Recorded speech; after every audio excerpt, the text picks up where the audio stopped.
Welcome to the Antonio Parkinson Project. I am Antonio Parkinson, and today we are talking about Diddy. We're also talking about the Baltimore Bridge. We're also talking about Tennessee State University, and we have in the house with us veteran Memphis journalist Otis Sanford in the building. And so y'all stick around, stay. We'll be right back. You're watching the Antonio Parkinson Project.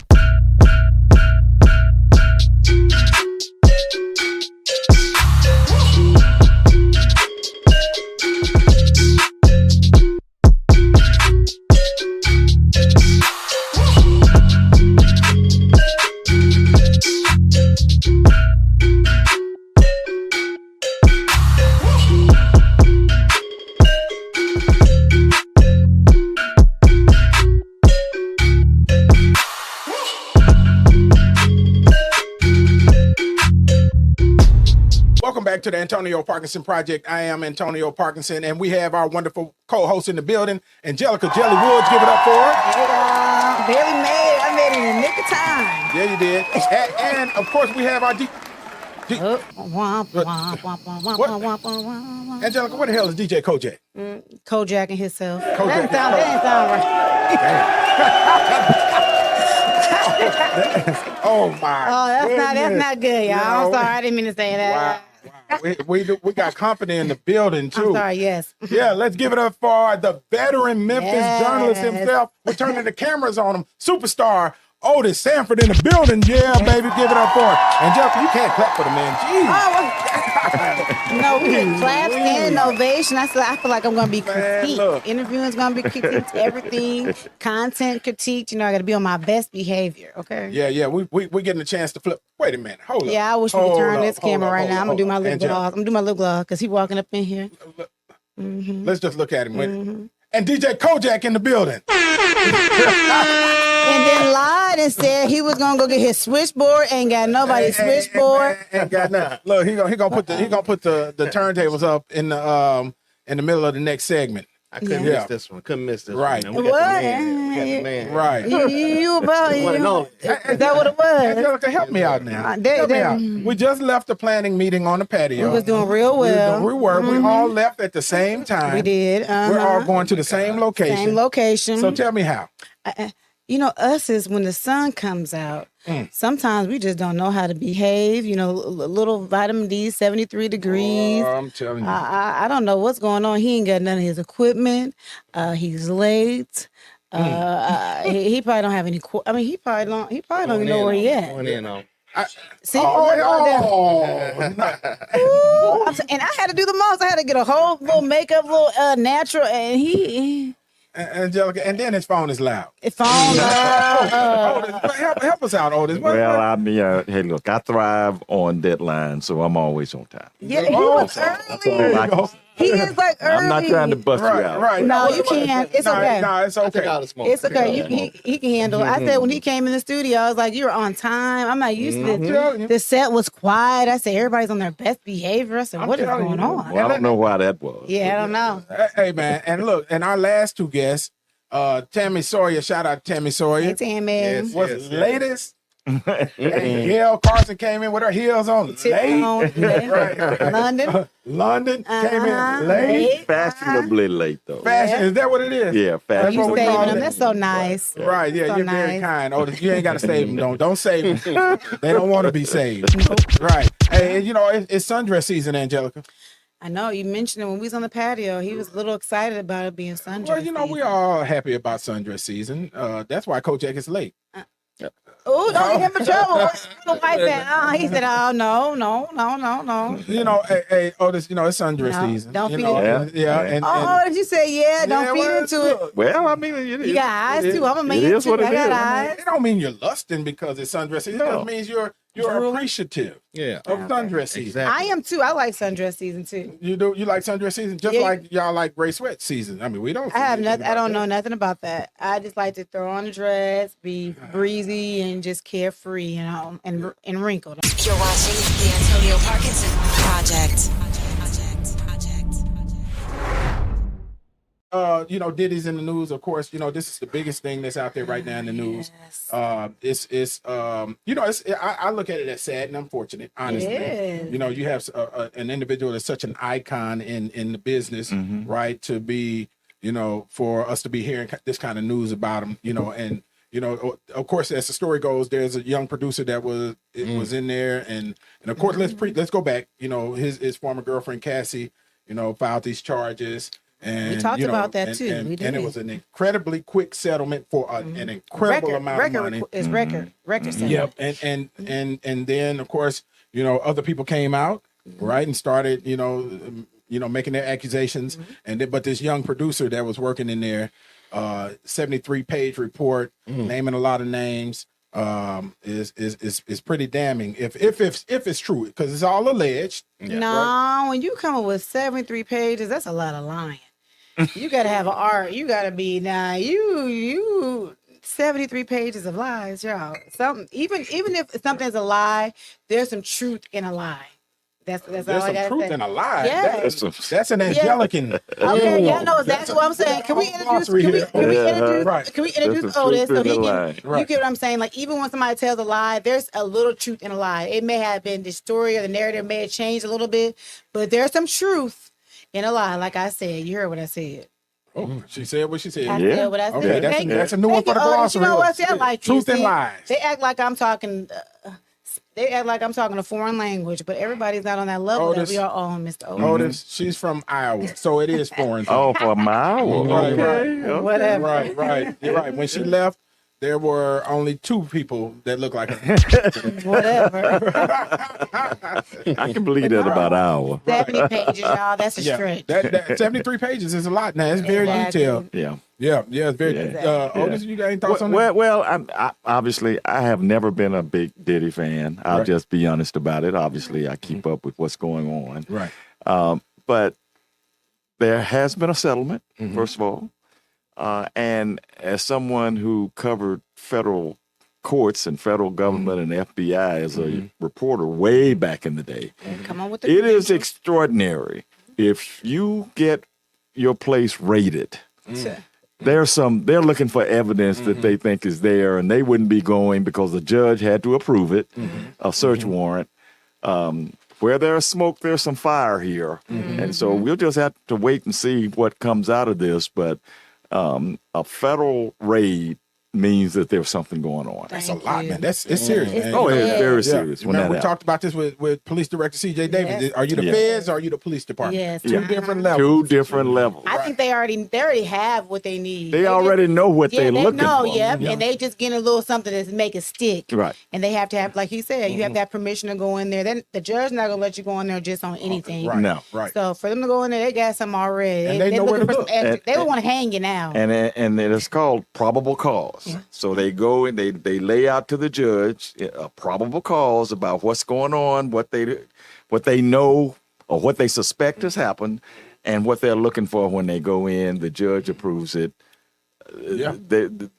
Diddy is in trouble. Yeah, because some witnesses have come forward to say where the tapes are. They said they went in, they found videotapes, and the word is allegedly there are videotapes of people that are known in compromising situations, right? And then it's alleged that weapons were found in the house, and then it's alleged that an individual carrying drugs for him has been arrested also. And he got arrested at the airport. Right. Yeah. But some of the false stuff, there's a lot of false stuff out there also. They were saying that Diddy was caught flying off to somewhere, some island, Caribbean, right? somewhere. And Diddy was in Miami. He was in Miami, jumping over a fence. Right.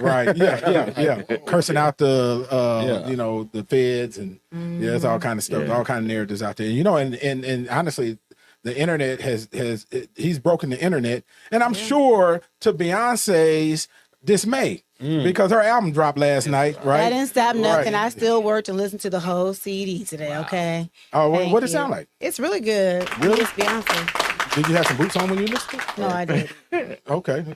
I had some tennis shoes on, and I was typing away. Well, you didn't listen properly then. I was listening. Hey, if she ain't had no boots on and no Daisy Really? Dukes Or and cowboy hat. cowboy hat, No. she wasn't listening properly. I was listening properly. No, But, a lot of people say with the Diddy, don't lose focus. It's an agenda because it's Easter weekend. I'm like, yo. Is that what it is? Take that. Yeah. Take that. See, I'm not about to play with you and Jesus. Man, Okay. look, I'm not playing with Jesus. Don't even do it. Look, how you see how she tried to throw me under the bus I like did. that? Man, but look, real talk, I think it's important. We pray for all involved, man. Yeah. Because the victims, while people are making light of this, there are possibly real victims whose lives will be affected for a very, very long time. And it sounds like it's a lot of victims. But they didn't know they were being recorded. Hey, there was some now. How would they know how to look for a tape? I'm just saying. This dude that released the alleged tape of Diddy and Meek Mills. I listened to that. That is the first I wanted to throw up on my feed. Man. And that's impossible. It's hard to get it out of your head. I can tell you that if you listen to it. Yeah. Mr. Otis, we're gonna let you listen to I'm him, just but glad I he's don't been- cover that kind of stuff. Yeah. But Nightmares that's and dreams. that's a really, really big deal though. You think about how much leverage he has in the industry, in Yes. the entertainment industry, not just the music industry, but the entertainment industry, and this whole thing might open up some secrets to Biggie's death and some other things that what happens. The feds tap in, they open up one thing and then it just opens up trails. Right. Follow the different money. trails, Right. different pathways to other stuff. Right. Yeah. And the fact that his lawyer, came out with such a heavy-handed statement talking about how this was a military style raid and we have never seen anything. Well, yes, we have. We've seen stuff like this before. I think that the protesting of the lawyer tells me that there was something there because they are mounting this kind of defense earlier. Saying that they didn't do it right. So you're trying to get well. First of all, you ain't Trump. So your Trump raid may be we're not different than talking- Diddy's raid. So you ain't Trump. We know. Come on now. Look, at the end of the day, man, folks forget. Right. That hey, circumstances tend to be different. Yeah. Depending on who you are and where you come from, and and what your stature is. Yeah. Well, he was last seen with his daughters today, so they were out and about like nothing was going on. But they said his narrative now is a wholesome family man. Well, hey, them handlers got on the quick. That's a narrative he's putting out now. So hey, I wonder what his PR probably. I don't know what they doing. Oh well, they They're apparently in told him. crisis mode. Yeah. Right. I think it's beyond crisis. They in I would, do or die. I would guarantee you there are some new PR people on the case now that's been hired. Some of the best Yes. crisis But there should managers. be some Yeah. crisis managers. Right.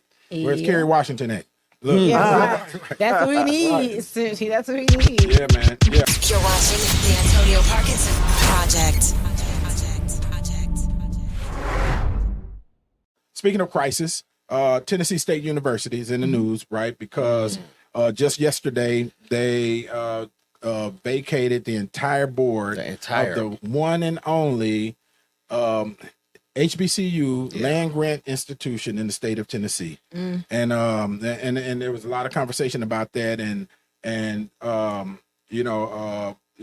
there's I think there's more that's going to come out in regards to Tennessee State University's board being vacated, and that's a big deal. That's a really, really big deal because you're talking about wiping out the entire governing board of a university of one of two land grant institutions, and rewiping their board in the middle of the presidential search. Right. On what grounds? Right. Yeah. So court. So here's the backstory, right? There was a committee commissioned by the Speaker of the House, Cameron Sexton, to find out, because there were accusations saying that Tennessee State University has not received the fair amount of money that they were supposed to be receiving based on federal law. Right. Federal law back from, I think, 1912 or somewhere back then said that the feds would send money to University of Tennessee and Tennessee State University. University of Tennessee was supposed to get 75 cents on the dollar. TSU, 25 cents on the dollar. Right. That's something in itself. But anyway, we're going to talk about that. Right. But since 1912, Tennessee State, University of Tennessee has been receiving all of their money, plus some, right? Right. And Tennessee State University hadn't been receiving any of it or very, very little for all of those years. So the amount of money that came out of this commission, now keep in mind there are two different pots of money they're saying Tennessee State University is owed.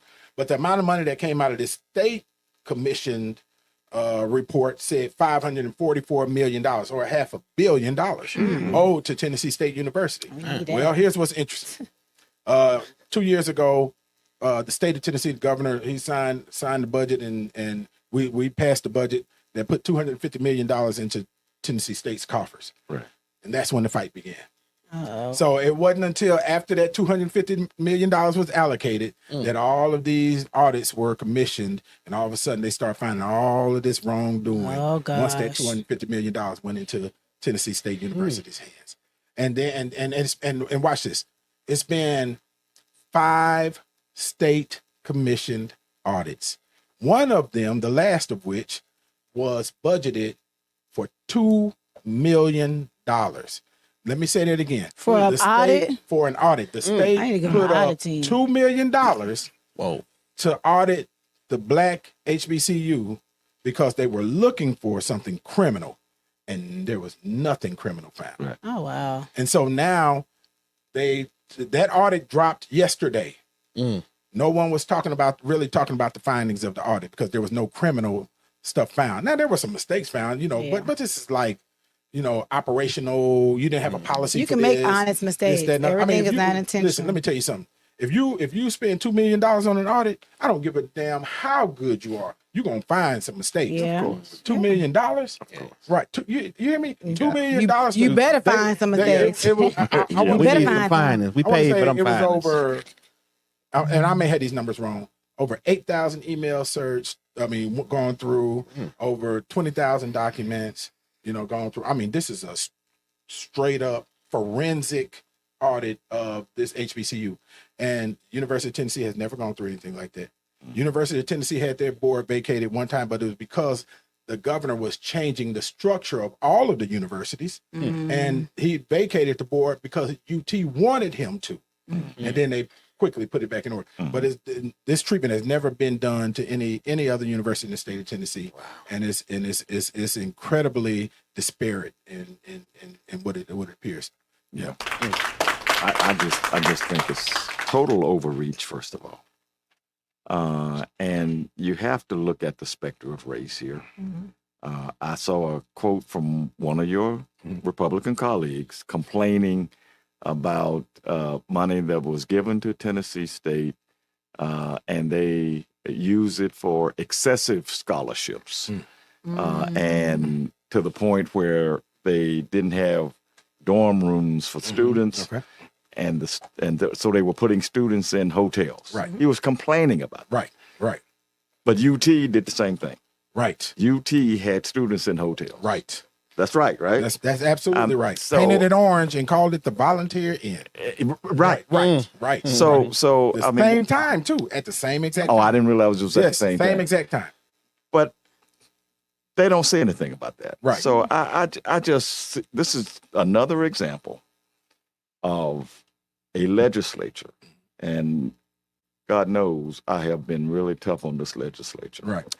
This is another example of this legislature being so, a kind word is heavy-handed, but a bad word here is just being plain out racist. And me. Use the bad word. Yeah. Use the bad word. So that's what I see here. And not just on this Tennessee State thing, but on a host of things.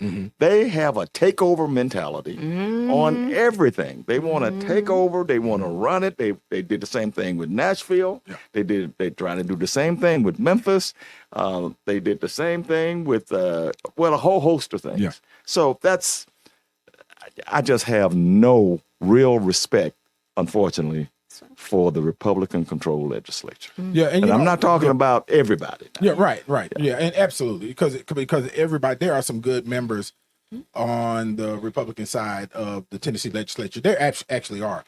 But it's interesting because the the worst thing, what they hate most is being called racist. Yeah. Oh yeah. I mean, are you They can't stand that. Oh man, you think you set somebody's grandmother on fire, right? You know, but here's the thing, and I try to be careful not to say that because I don't want my mic cut off, right? You know, but okay, let's not call you racist, but let's talk about the disparate treatment, the differences in how you treat one entity that's doing the same exact thing as the other entity. Right. We won't. I ain't saying she a gold digger, but she ain't messing with no broke. What? What? You're watching the Antonio Parkinson Project. Right. Yeah, and so that's unfortunate. It's so sad that we're even having this conversation because and I had a conversation with the speaker who I'm friends with, right?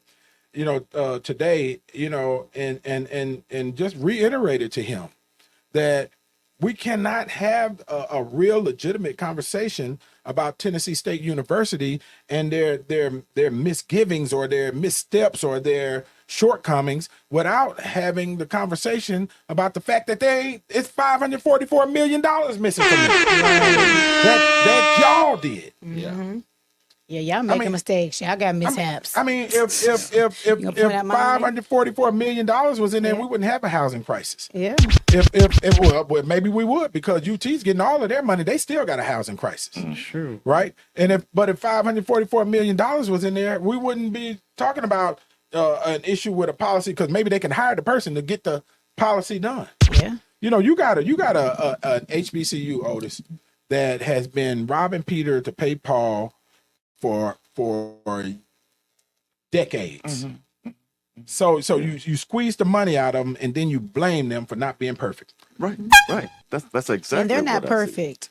They're not Right. perfect. So Well, how you I gonna mean, call all universities, you know, as big as they can be, they have issues they have to deal with. Right. Certainly, UT is no different. Right. I imagine that Middle Tennessee State is no different. I know the University of Memphis has financial issues itself, but you know they are making Tennessee State a public example here, Right. in a very unfair way. And you know, I understand your reluctance to use the racism term because I mean you still got to deal with them. Right. I don't have to deal with them. Right. And You're so right. I will call it like I call it. And this has a very strong stench of racism on it. And that's the way I see it. And I don't disagree with you now. Yeah. Don't get it twisted. I've called him racist many times. In fact, I'm on the video. He called us. I mean, on the secret recording, he called us racist. He's not our friend. I'm on. They were talking about Antonio Parkinson, Okay. right? But you know, but here's the thing. Here's what I've learned about, you know, it tends to lump everybody in the same boat, right? Now, coming from me. Now, I ain't talking about you now. Yeah. Coming from me, it tends to lump everybody that's on the Republican side in the same boat, and that's just absolutely not the case. Because I was calling some of the names when I was speaking on Tennessee State University yesterday, talking about the Sam Whitsons and you know some of these other folks that I know are good people, right? You know, but they cut me off from calling the names, right? Because I was moving them boats over when I was calling the names too. Oh, The speaker okay. was like, Representative Parkinson, you can't call names. All right, I said, okay. So how many Republicans voted against it in the House? You know, the majority of them did, but we pulled over about five of them that you know voted. Here's the interesting thing, y'all. This is something that I think the public should know. Most of the time, in a lot of these cases, the majority of them folks don't even be knowing what we're talking about. I believe it. I mean, and seriously, they're just going with their partisan directive. Yeah. Right? Oh, I believe that. Yeah. So they're going Same with the thing partisan happens in directive. Congress. Oh, absolutely. That's scary, and that's scary. They making decisions for people's lives, and don't you know what's going on. You're absolutely right, Angelika. Yeah, that's It affects everyone's lives. You know, but you know, you look at some of them bills in Congress, though, man. It'd be so convoluted. Right. I don't know how anybody keep up with what's in the bill, man. You got a bill that says dog food is going to be 10% off, and yet, you know, we're going to legalize marijuana, and we're going to do this, that, you know, gun control, and this, that, and other, all in the same bill. Right. Yeah. Right. Yeah, they're a little bit different. Ours don't work that way, but because we got to fit inside the captions. But yeah. But look, we're going to come back, man. We're going to talk about the mayor of Baltimore. We're going to talk about the bridge collapse in Baltimore. and the fact that there was an individual who's famous now because he said, "Here is your DEI mayor of Baltimore." And so we're gonna break down what DEI means when we come back. So we'll be right back. You're watching the Antonio Parkinson Project.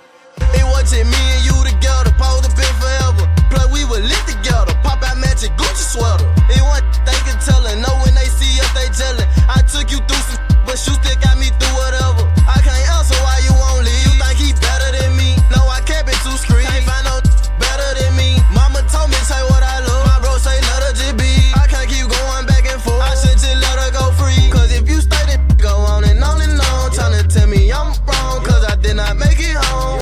What's up, y'all? It's Senator London Lamar, and you're watching the Antonio Parkinson Project. You're watching the Antonio Parkinson Project. Welcome back to the Antonio Parkinson Project. I am Antonio Parkinson, and I'm here with my lovely co-host, Angelika Geli Woods. Yes. Hey, I was sneezing. The pollen in the air is strong too. And you know, Michelle's gonna catch that sneeze if you are sneezing. Look, nah, she on her phone. She don't catch it. Oh, okay. She's slipping. She don't catch it. DJ Kojak in the building. Finally, scratch it up for him 4 times, Kojak. Hey, Otis, you did hear that scratch, didn't you? I heard it. Okay, Yeah, look, man, he catches on quick. My guy. That's what I'm talking about, man. Otis Sanford in the building. Y'all give it up for him. Yeah, man, we're excited to have him, man. Look, first of all, thank you for being here. I don't even know if I said that. Excuse my man. What's that? It's the Mountain Dew that we're drinking. Angelika drinks Mountain Dew too. Oh. Now, I have something to say, Mr. Otis. Now, you're in the studio, and you're an honest man. Do you see me drinking anything besides water? No. Thank you. All right. We get that? Can we please clip that? Can we please clip that? Will be on the cutting room floor. He's not going to clip it. See? They don't see it? Thank you. Call it Mr. like I see it. Thank or you. don't Thank you, see Mr. it. Otis. Hey, Otis, this is one Thank you. time. The Okay, one time. see? The That's what? because she had Had a what? You can say it. What I had? what she had when we was at lunch today, Kojak. Man, what did you? He what don't did you- even know. Tropical Long Island. Yeah. Oh. No, it was more of a mocktail. Crickets.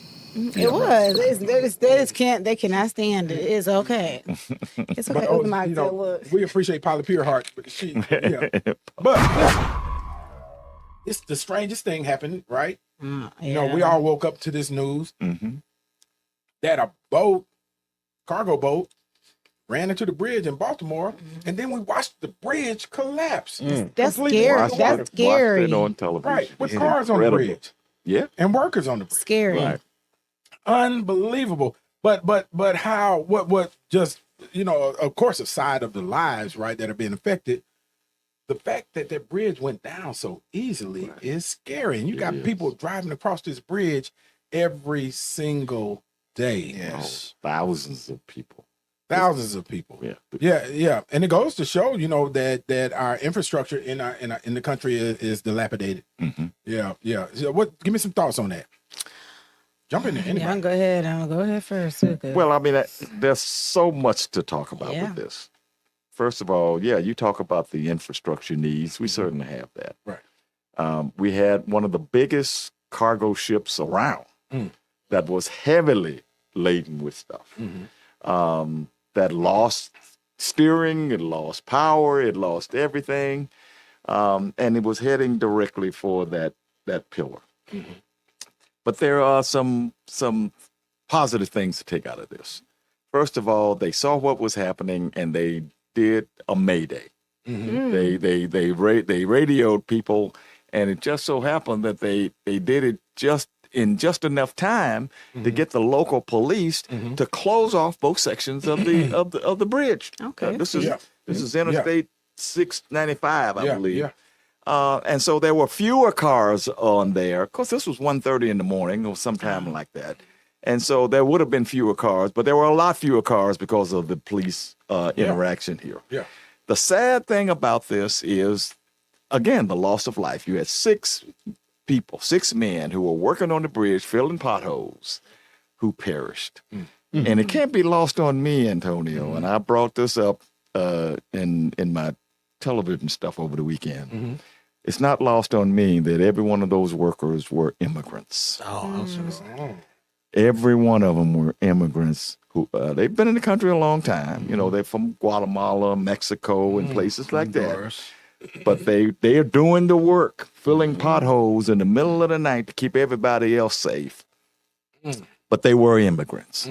And I can't help going back to your legislature.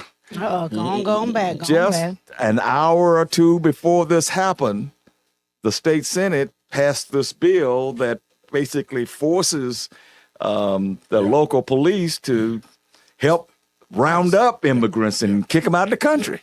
So, again, that's an aside to this, but I couldn't help but say that. Let me say one other quick thing. The positives also were that the mayor, and you're going to talk about the mayor, and the governor, his name is Wes Moore, he has performed tremendously, galvanizing the resources and getting everybody together to address this issue. And you have to give credit to the White House and the Biden administration, too, for jumping right in, because this port is one of the biggest, if not the biggest port in America for shipping cars and other things, trucks in and out of the country. Yeah, let's talk about that. $191 million per day in economic development coming through this port. It's been halted now because this bridge is causing the traffic not to be able to go through there. But let me say that again. $191 million per day. That's stopped. That's halted right now. And 8,000 jobs. Right. 8,000 jobs at that port. Good paying jobs, too, because we're talking longshoremen here. Yeah, right. Yeah. And so this is a major catastrophe. Angelika. No, I have a question. Don't talk about me. Is it one of those bridges that move? Like a drawbridge? No. Yeah, okay. No. Okay, I was. This is kind of like our old bridge. Yeah, okay. It's like our old. Matter of fact, it kind of looked like our old. I thought it was. When I first thought it was our bridge falling. Wait a minute. I was making sure it was, because they do have a bridge that Right. move where they pass through. Yeah. I wasn't sure if it was one of those No, it bridges wasn't or a not. drawbridge. And there was somebody driving the boat, correct? Well, I mean, actually, they had a local pilot who helps ships like this navigate out of the channel. But this is an international ship, Right. based in some other country. I can't remember where it came from, but they were heading to, like, I think Sri Lanka or something, someplace like somewhere, that. Yeah. But which Is I it? ain't a conspiracy theorist, but Well, come on. no, We don't have no conspiracy with Diddy. anything. You're watching the Antonio Parkinson Project. But as another side note, you can go down so many pathways with this, right? So, there's an individual, he's famous on Twitter now. He wasn't before, but he is now. He figured I guess he wanted to be famous, right? So he says he screenshots the mayor of Baltimore, who's a young brother, right? Yeah. And shout out to the mayor of Baltimore. And Right. and he says, "Here is your DEI mayor of Baltimore." So everybody know what DEI is? No, we can Yeah. act like we don't know. Yeah. And I'm going to say no. For the people who don't Okay. know. Diversity, equity, and inclusion. Okay. I know the name, but I'm trying what for the they're listeners. saying is right. Well, for the public. Yeah, for we the can't public. assume. Right, Yeah, we for know. the public. And so he was saying, here is your diversity, equity, and inclusion mayor. Basically saying that he's only the mayor because of DEI, right? And so that apparently has become the new buzzword for the N-word. So without saying the N-word. And Twitter is lit up because of the statement that was made by this individual. Come on, y'all. But could he be lying? He might have been hired to check a box. He Well, he That was is- elected. elected. He was I'm just elected. okay. Yeah. He could have been. Let me go around. How he got there in the first place? I guess they do factor, right? They do. They think of diversity. I'm not saying that it's right. They're coming after you. Okay, I'm done because he gonna clip. That's all he gonna clip. He ain't gonna set me up. Clip you, Angelika. Yes, but Yeah. you get what I'm saying? Like some people do let people run, or endorse people based on saying, okay, let's just throw them in there so there's diversity. That's a really valid Let's point. just throw them in there just to say we're being equal. We're doing this. I'm from Iowa. Yes, they do a lot of things to check box, give money just so they can check a box. I'm from being Iowa. honest. Of course, we elect black folks just because. Yeah, they they're black. might. They do. Or let them go to school. Yeah, I went to University of Iowa. My grades were not the best, but I knew that I was going to get a pass because I was black and they needed to check a box. I'm just being honest. I did that. That's actually a very valid point. So I guess you won't did. get So clipped. yeah, thank you. guess See, I won't look get at me clipped, though. crazy, but Yeah, that's right, true. But the mayor, that young brother is smart. Very smart young brother. He flipped that DEI and called it, yes, the duly elected incumbent. Oh, I love that comeback. Yes. I love that. Yes. Yeah, that was quick. But that It was. yeah, it was. Yeah. But that's apparently the new word for without saying it, Now we'll you be- might as well go and say it.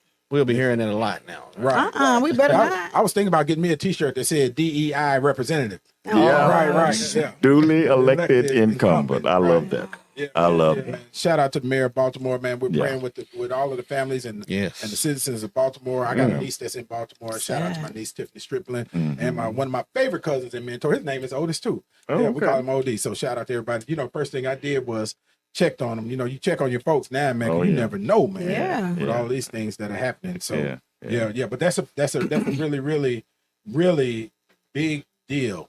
You're watching the Antonio Parkinson Project. And speaking of big deals, you like how I do these segues? Nah, I sound you do like a great professional, job. man. Do not tell him that old. Speaking of big deals, I think it's $1.3 billion in the lottery win or somewhere close to that. Yeah. 1.3 billion with the B, y'all. And somebody won it Was it Did out of they? New Jersey? out of New Jersey. Yep. Otis, do somebody you play the won it. lottery? Every now and then, but I didn't play it this time, and I hadn't played it in a while because when I look at the odds of being 1 in quintillion, I just say, Yeah, forget it. Tell that to that dude in Jersey. Well, that's right. I agree. Billion. I wonder after taxes how much you still would take home. I know it's still ridiculous, but Hey, he living. Right, that Yeah. whoever it is. Whoever it is. I wouldn't be like, can I be anonymous, put a mask on my head? Because people they're gonna be coming back, and I already know. I already call myself your cousin, so don't ask. No, that's right. They're gonna be coming. No. Right. And I think I don't know if New Jersey is one of them places that you have to identify yourself. Right, I don't know either. Or if you can. Is Tennessee? I have no. Nobody from Tennessee wins. Well, so no, we ain't gotta worry right. Not that Never? kind of money. Right. No, they Not do. that They do. kind, But right. I'm not. Not that. Ain't nobody gonna win 1.3 billion. We ain't. Really? No. They hadn't yet. I don't know. You gotta have East Coast accent or something like that. Yeah. Or live in Northern California somewhere to win like that. So, Sounds God. like yeah. But look. But speaking of which, okay. So let's say our people. We win the lottery, right? Your cousins. 5 things black people do when they win the lottery. Come on, Otis. 5 things. 5 things only us now Come that on we now. would do. Okay. when we win Not the you, lottery. Otis. We're gonna put a disclaimer. Yeah, Well, I'm just Black saying, folks, you're right? just throwing it out there. 5 things that people do. Yeah, give me one. Just give me one. No, But- not people, black people. Buy the most expensive car that you can find. Yeah, that's very true. Yep, Very yep, true. Yep. Very Yeah, true. that's one. buy their mama a house. And buy Buy their mama. They mama. Yeah, I agree. Okay. DJ Kojak, 5 things black folks do when they win the lottery. Open a record label. Man, Open a record. Open a record label. yes, Is it really? yes, Oh yeah. yes. Oh, what I I didn't realize. All in the Thank videos. Thank you, Otis. You see, I've been missing you. Nah, they be acting like I'm just. Speaking of Diddy, right? All in the video. Right, Take man, that. Take man. that. Right. Open a record label for what? And look, hey. Another thing is, they have a party. Oh They yeah. have a party. They have a party, right? They gonna Right. party. They gonna have a party and floss and flex in front of all the folks in the hood. No question. Right. Nobody said paid off no debt, but No, okay. right. Ain't paid nothing yet. You pay your student loans back. Yeah. Man, What about take a trip and take everybody you like with you? man? Yeah. Pay for Oh, yeah. everybody trip. Pay for Ballin'. everybody. Buy everybody a chain. Right, you know, right. Maybe a cruise. Put your folks if on. they go on cruise. Yep. Give them some businesses. You know, put them on. You're Give gonna all put somebody your folks on. some money. Give Give all all your your friends folks some some- money. Their yeah. little buddies some money. Yep. What should they do? What's Man, 5 things they should? Get a thing they should financial do is person for their find them- portfolio. Get a Yes, portfolio. indeed. Yes, indeed. Give me one that they should do. Invest. Yeah. Start Okay. investing. Start Yeah, investing. Absolutely. Is that one of the first things they should do? They gonna get Well, mad when it's they one of the tithe. good. If we're talking about good things, that's one of the good things. You should So, interesting. We talked about this in another episode, talked about a framework to understanding poverty, right? By Dr. Ruby Payne. And she talks about that, right? And was it Rich Dad, Poor Dad? One of them talked about that in the book too, about, you get an individual that wins the lottery and then within a year they are in worse debt than they were before they won these millions. Richest man in Babylon. Right. There go Kojak again, Angelika. Talk about this richest man in Babylon. We know that book don't even exist. Right, we're gonna look it up. Look at his face. Look at his face. I'm googling it right now. Let me see. Look, Angelika, last time I was talking about East Square, I said, yeah, that's richest man in Babylon. Right. I'm gonna Google it. I'm gonna Google it for real though. Yeah, but seriously, that they need those mentors, that can be in place, to make sure that money is not squandered and it is invested properly. It is invested. But speaking of books, we got an author in the building. I was wondering when you were going to get around to that. And then he gonna leave you hanging. We'll be right back. Right. That's the end of that discussion. Yeah, actually, we are not going to talk about it right now. We are going to go to break. We're going to come back and talk to Otis Sanford about his book and the other things that he's working on. We'll be right back. You're watching Antonio Parkinson. Grab a backwood and roll up. Grab your cup and let pour up. They didn't want us round it first, but now they act like they know what. Hate, but they show love. Yeah, we show out when we show up. I don't even do the liquor. That shit might make me throw up. But we turned up. This the after party. Shit grabbing on my body. White girl got a bottle in the club. And that going knowledge. Turned up in a wreck the party. We just brought out everybody. No, we got our have some fun. We at the after party. I'm CJ Davis, Memphis Chief of Police, and you are watching the Antonio Parkinson Project. You're watching the Antonio Parkinson Project.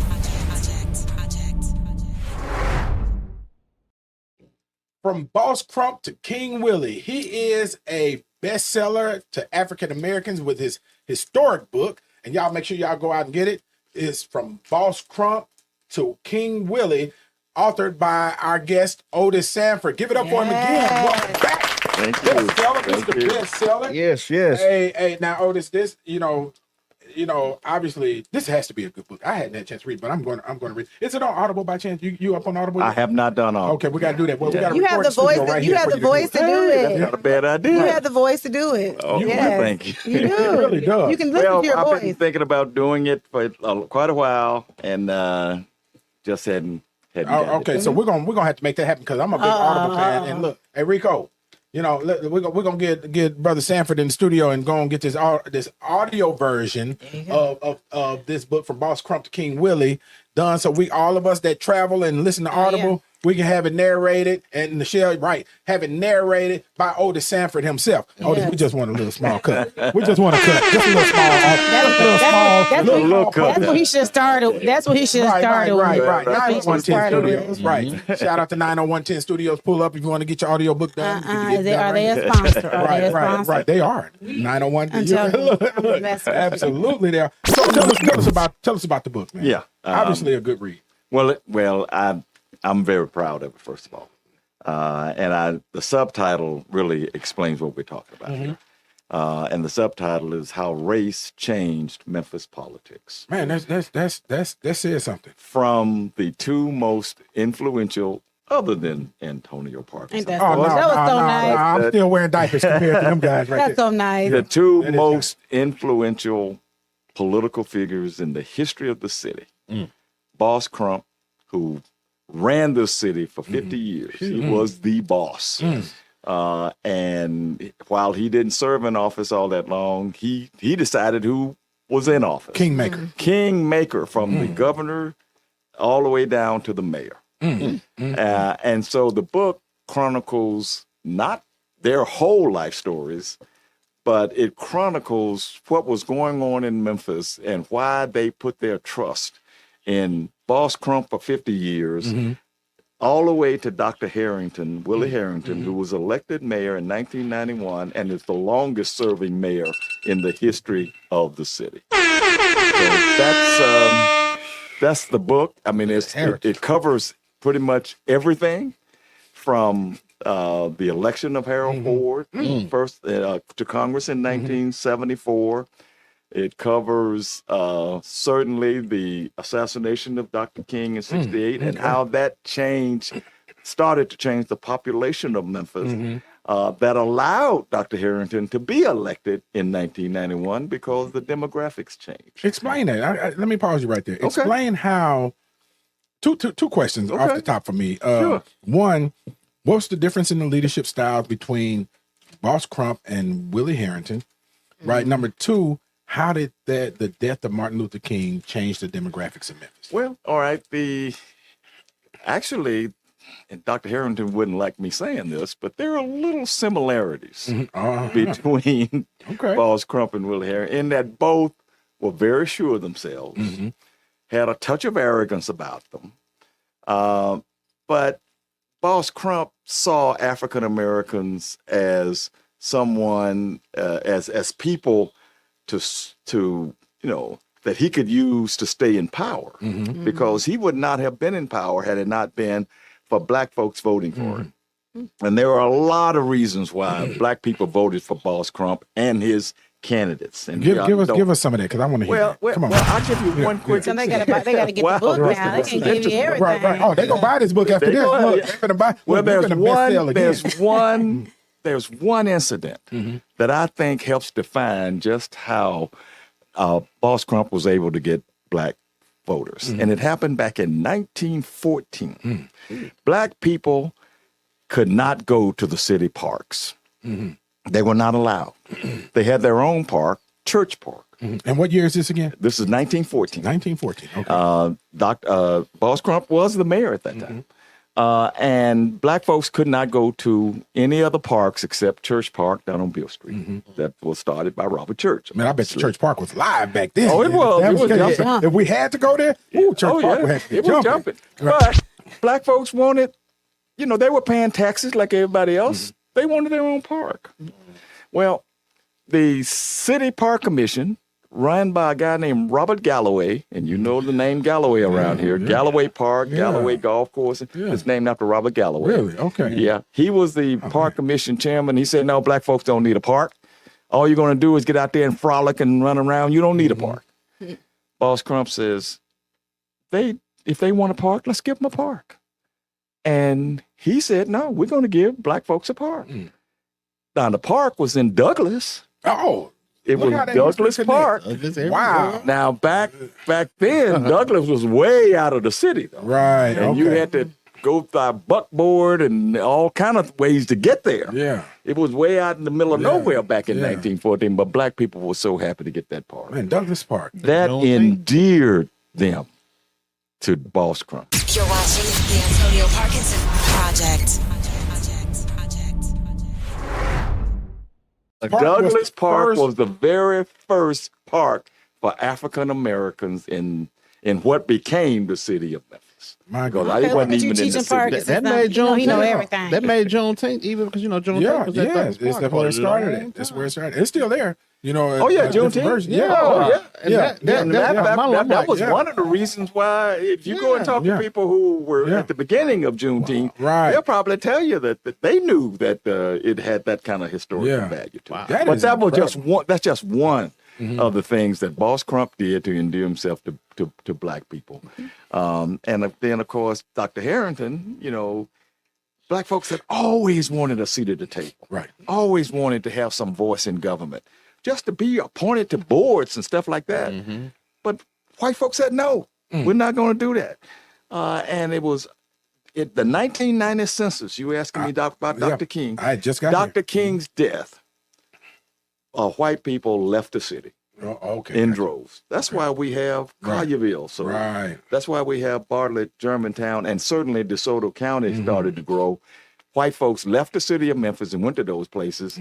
The demographics changed and flipped. In 1990, that was the first year that Black folks made up a majority of the city. Yeah, I just got here. I was one of them. You were just getting here? Okay. I literally just moved to Memphis. Well, it was 1990 census that did it. My first vote was for Dr. Harrington. And that's why Black folks said, this is our chance. And Dr. Harrington is our guy. Because of, you probably know that it took a a real protest to get him to be superintendent. Okay. They were not going to give him the superintendent because the 6 whites on the school board wanted somebody from Grosse Pointe, Michigan. Wow. And the black folks stood up and said, no, Dr. Harrington is our man. Right. He's the deputy superintendent. He's been groomed for the job. Right. The white guy from Grosse Pointe said, I don't want the job. Right. I don't want to come down Hey, here. and history repeats itself. You remember they tried to do the same thing with Rhonda Logan. There you go. With her appointment, bring a white guy in from Mississippi to be the city council person for Raleigh. That's exactly wow. right. For Raleigh. never knew Exactly that. right. Yeah, they shouldn't. That's They shouldn't know. exactly right. As you tell. They should have known better. Right. That's exactly. And it's such a gross, latent attempt, right? It was. I mean, seriously. It was. And you know, and you know, Angelika, she's just like myself. She's an import, right? From, to Memphis, and you know, she may not be aware, and a lot of people, especially these newer audience, might not be aware of everything that happened on election night for Dr. Harrington. Oh yeah. Is that in the book? People who live Oh there yeah. might not Oh be yeah. aware. Touch on that, man. The last chapter. The last chapter is called "The Election." Right. Okay. That's when the book ends. Yeah, okay. It ends with the election of Dr. Harrington, who won only by 172 votes over Dick Hackett. over Dick Hackett. Can't hack it no more. It was the closest was the thing. election. It was the closest election since Boss Crump's very first election in 1909. Wow. He won by 27 votes. Wow. Oh, wow. But on election night, it was nip and tuck. Harold Ford was he. You can say what you want about the relationship that they have had over the years, Right. But he was It was a all good in one at that Dr. Harrington's corner then, Yep. and he helped get the vote out on election night. He showed up at the election commission, saying, "What's wrong? What's going on here with these votes? Why are you taking so long?" I mean, he caused a big stir. Right. O.C. Pleasance was the election commissioner. And when he started tallying up things, and he announced, "Ladies and gentlemen, we have a new mayor." Yeah. And that was Yeah. really him. Yeah. There were some ballots found. There were. Yeah. Well, and again, it was 172 vote difference. Now, another thing that's in the book, the incumbent mayor at that time, Dick Hackett, his people wanted him to challenge it because it was so close. He decided not to challenge it. And he never said why until he told me why for the book. Oh, well, now we got to read the So book. now you got to read Now the book. that's the ultimate cliffhanger, okay? I thought That's Parkinson right. was bad at now. He told me I why. want to know why.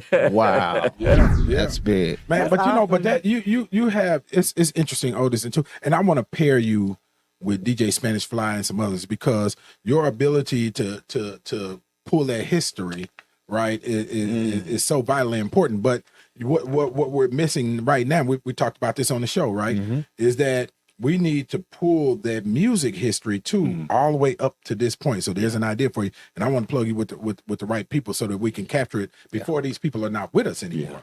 Right. Because it's the dynamic music history of Memphis changed the entire game, especially in hip hop and rap. And it's a different animal now. Yeah. But this is awesome. I can't wait. I cannot wait to get in it from Boss Crump to King Willie. You're awesome. Written by Otis Sanford. We're gonna make it best sell again. That's right. Yeah. So y'all make sure Appreciate y'all make sure y'all get that and look for the audio version because we're gonna push them on this audio version. Yeah. You're watching the Antonio Parkinson Project. I'm a big history person, right? I am a big history. Too. I love history, right? Good. And that's one of the things that I tell my colleagues up there in the state legislature. They say, all of the Confederate symbolism is about history, and it is. It's about some history, right? And it's about a bad history, right?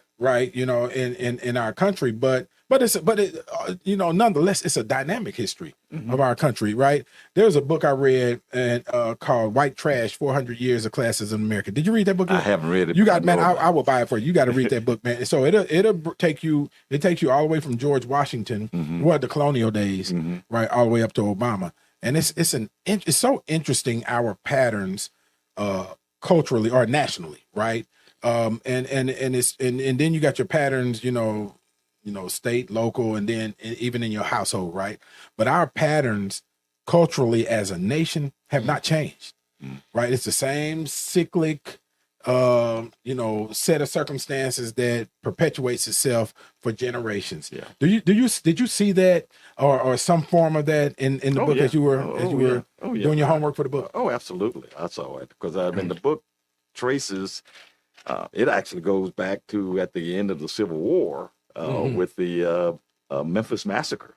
Oh, because that had a major impact on the city. Then we go from there to what happened at the People's Grocery when Ida B. Wells was here, and they lynched her friends from the People's Grocery, and that, so all the things that happened in the city, terrible things, still did not prevent Black folks from coming here and wanting to live in the city, coming from the plantations, the ones who didn't go to Chicago, St. Louis, Detroit, Cleveland, and Milwaukee. They stopped in Memphis because they could have a good time down on Beale Street if nothing else. And that continued, that perpetuated itself, continuing on and on and on to the point. And Memphis had a lot of Black wealth. Or certainly a strong Black middle class, starting with the church family. But it wasn't just them. They had Black doctors, they had Black lawyers, they had Black dentists, they had other Black business owners. And so Memphis was never this hotbed of pure unrest until Dr. King's assassination, really. But the young people at the schools, Lemoyne College and Owen Junior College, they were the first ones to say, we want our rights. And we're going to sit in for our rights. And they got arrested for it. And that, again, that's part of this a cyclical thing that you were talking about with white folks saying, look, I'm getting out of the city. Y'all trying to get equality here, and I don't want to have anything to do with that. God forbid we do that. So God forbid we do that. So I'm going to Collierville. I'm going to South Haven. I'm going to Olive Branch, and y'all can have it. And I don't mind having it. But interesting point that you raised though about the successes of the businesses that were in the city at the time, right? And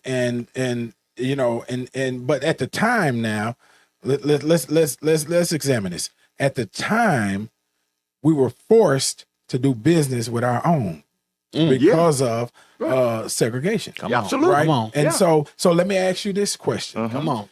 Did desegregation hurt or harm the Black community? That's a really great question. Yes, sir. And that's a whole program. That's a whole program in of itself, Right. Antonio. I think in a lot of ways it did hurt. Because it hurt Black businesses that we're talking about here. Not all of them. I mean, you got a lot of funeral homes that do quite well, and insurance companies. Well, that might be the wrong business to applaud. That's doing well, that's true. I agree with that. They're doing well for a reason. I agree with that. But I think in some respects, desegregation did hurt Black businesses, but it also hurt Black educational institutions. I think it hurt Black HBCUs. I mean, I'm the youngest of 7. And my older brothers and sisters, 5 of them were not allowed to go to white schools. I did. I went to Ole Miss, but they weren't allowed to go to Ole Miss when they came along. And so they went to, that was a college that doesn't even exist anymore, Mississippi Industrial College in Holly Springs. It's now part of Russ College now. But it dissolved because when Black folks could go to the white colleges, it hurt those historical Black colleges. So I think in a lot of ways, desegregation hurt some businesses because now Black folks thought, well, I'm going to go over here to the white person. You're watching the Antonio Parkinson Project. But I'm visual, and so I see this as a situation. You got these white folks in the country club, and you got the smart, quiet one who got a lot of money. You just sitting back, listening to everybody else just banter, right? And then you got the idiot of the bunch who's doing the most talking, and it's like, you can't let these N-words, come over and and sit at our counters and this, that, and other, right? And the quiet, rich one, the one from wealth, the smart one, sitting back listening, not saying anything. Then he finally says, Bubba, shut the fuck up. Right? He said, let them come. Because when they come, they bring their money and they bring their resources.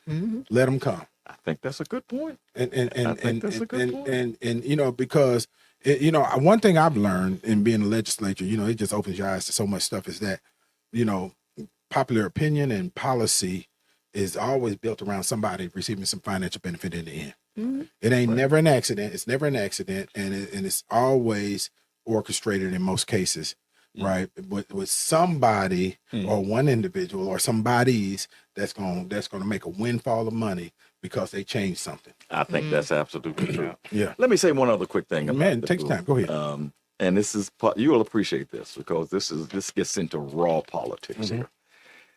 You have to remember that in the early part of the 20th century, most black folks were Republicans. That's right. One of the most influential black Memphians ever, Lieutenant George W. Lee, was a Republican.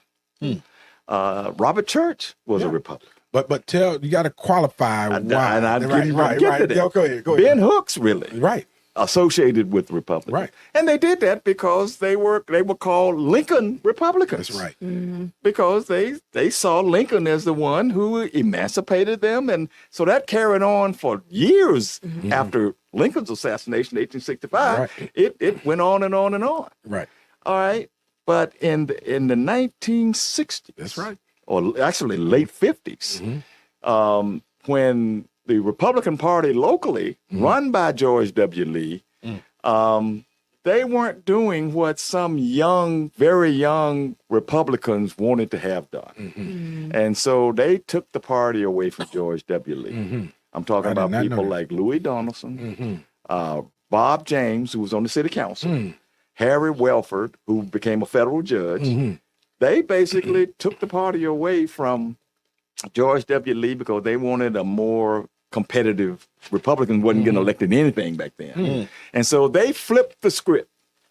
And people who had been Republicans became Democrats. Dixiecrats. And people who were Democrats, Dixiecrats, became Republicans. And that's how the thing flipped. And that's where it is today. So sometimes you hear people say, well, look at what the Democratic Party did to y'all back then. Right. Well, it wasn't the same Democratic Party. Right. These were people. I'm from Mississippi. Right. These were Senators Bilbo and Eastland and Stennis in Mississippi, who were they had Democratic label, but they were Dixiecrats and racists. Right. Right. And when they flipped the script with the 64, when Johnson gave us the Voting Rights Act and the Civil Rights Act. Which he didn't want to do. He did not want to do it. He had to do it. He had to do it. He knew it was right. Right. He had a good bone in his body. He had to do it. I don't know about the good bone, but he had to do it. Well, politics that forced him to, politics forced Lincoln to sign the Emancipation. Politics, right. Lincoln said, hey, look, I can live with slavery. Right. And so did everybody. But I can live without slavery too. Right. But I want to keep the Union together. Right. That's what he did. Yes, that's right. And I think Johnson did a lot of that too. Yeah. But Johnson, after the Edmund Pettus Bridge incident, Johnson had a change of heart. He said, no, we can't be treating people like this. Right. And so we got to pass the Voting Rights Act. Well, all that did was flip the script, turn Dixiecrats into Republicans, and turn black Republicans into Democrats. Right. That's Which in the is book. what we got today. That's in the book. That's good stuff, I got man. full history lesson. That is good stuff, man. Yeah. So look, we are not going to go into an hour and a half show today, but man, Otis Sanford, man, you got to come back on the show, man, because you are absolutely amazing, man. I think people sleep on you. Seriously. The fact that you can tell Parkinson but I think speaks volume. Right. Okay. But Angelika, I think it's his fault because he's not really. You hold all of this knowledge, man. Get this shit out, man. We need you to get this shit out. Well, I'll try. Right. But you are. And I tell folks, and I only tell the people that deserve this, Angelika and Kojak. We have such talented people in our city, and a lot of times we just don't even know who we're standing next to, who we're sitting next to. Yeah, man. But this is amazing, man. is. Yeah, hey, y'all, from Boss Crump to King Willie, you make sure you go out and get it. Go out and get it today. And how can they get it? And how can they get in touch with you? Well, they can get it easily with bookstores. Okay. There's Novel Bookstore, all the major bookstores. Okay. Amazon. I heard he Amazon, said you can major get it. bookstores. I heard that, right? Major. Yeah, you heard that. Did you hear him? Yeah, I heard well, Oh, he major. I don't know if they're at the You minor. gotta slide it in. I don't know the answer to It's that. okay. I hear you. Oh, I hear you. Oh, this Right. But most people go to Amazon. Yeah. It's on Amazon. Yeah.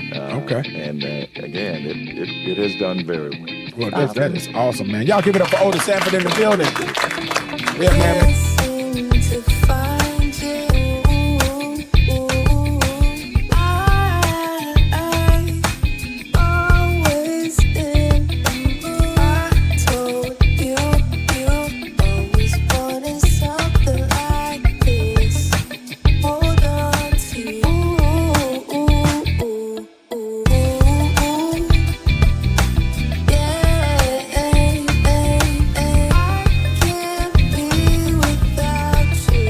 Hey, this is Memphis Mayor Paul Young, and you are watching the Antonio Parkinson Project.